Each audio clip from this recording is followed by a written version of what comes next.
Enfin, c'est 0,096 et maintenant c'est 0,16. Sauf que le mois dernier, on a reçu donc une alerte du fournisseur disant que d'après nos consommations de l'année dernière, nos factures allaient passer de 1 700 € par mois à 3 700 € par mois.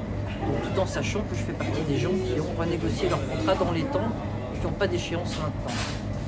Donc ça fait quand même dans le meilleur des cas, ça fait quand même x2,5, x3. Et pour déclencher donc la protection de l'État au niveau de l'amortisseur énergétique, il faut atteindre 180. Et quand on atteint 180, on est déjà à x3 par rapport à l'année dernière. Voilà le problème.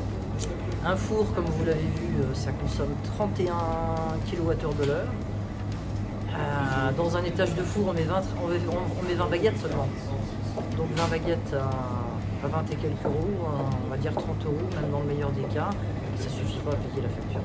Donc la baguette française qui vient de rentrer à l'UNESCO, on ne sait pas pour combien de temps on va y rester.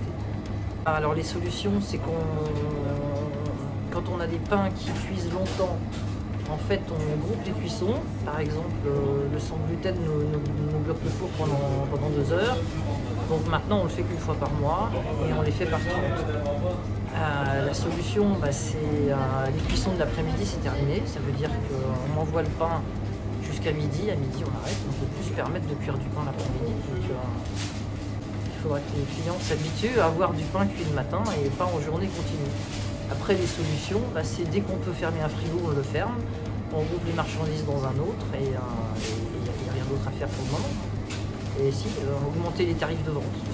C'est tout ce qu'on a comme possibilité et ceux qui ne le feront pas ne pourront pas payer leur facture.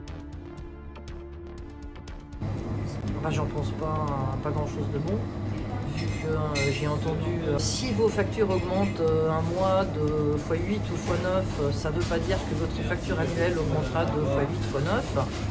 En mesure exceptionnelle, on nous dit les fournisseurs d'énergie se sont engagés à résilier les contrats sans pénalité. C'est tout. Bon, c'est bien, mais retrouver de l'énergie à un prix inférieur, on ne trouvera pas. Et puis les fameuses aides pour les travailleurs indépendants, c'est quoi? C'est une fois de plus, c'est des reports d'échéances de cotisation, mais il faudra les payer, donc ça ne règle pas le problème. Et nous on sait très bien, quand on est chef d'entreprise ou travailleur indépendant, artisan, commerçant, le premier poste auquel on peut toucher, c'est les salaires, c'est surtout le nôtre. En fait, c'est toujours les mêmes, quoi. Oui, des actions, il y a une grosse grève, manifestation qui est prévue le 23 janvier. Mais d'ici à ce qu'on ait les moyens de laisser notre entreprise pour aller défiler le 23 janvier, quand on voit la façon dont on nous entend, parce qu'on nous écoute c'est une chose, mais nous entendre. Et donc le fameux problème grave par rapport à nous, boulangers, c'est que nous sommes en abonnement au-dessus des fameux 36-38 kWh. On est tous au-dessus de 40.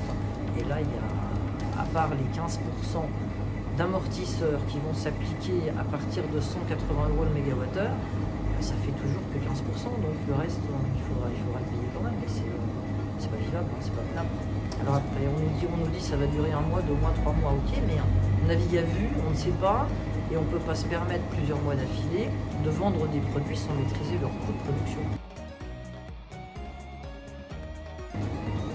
La même chose que pour les particuliers, c'est-à-dire une augmentation limitée, plafonnée carrément. Il ne faut pas que ça dépasse, donc je sais que Fabrice Bisdac lui demande que ça ne dépasse pas 180, que ça soit bloqué pour tout le monde, parce que c'est vrai que j'en vois autour de moi qui sont montés à 300, 400, 500% d'augmentation. Donc après ça s'arrange, on arrive à renégocier, et même en négociant, ils sont déjà à 240, et puis qu'on soit tous à la même enseigne, qu'il n'y ait pas de différence aussi spectaculaire, parce qu'ensuite ça fait quoi? Ça fait une concurrence déloyale. On n'a déjà pas tous les mêmes montants de loyer, on n'a pas tous les mêmes montants d'emprunt, on n'est déjà pas égaux à la base. Si en plus on ne paye pas l'électricité le même tarif, comment voulez-vous qu'on ait un tarif de vente qui soit à peu près moyen, identique chez tout le monde? C'est pas possible.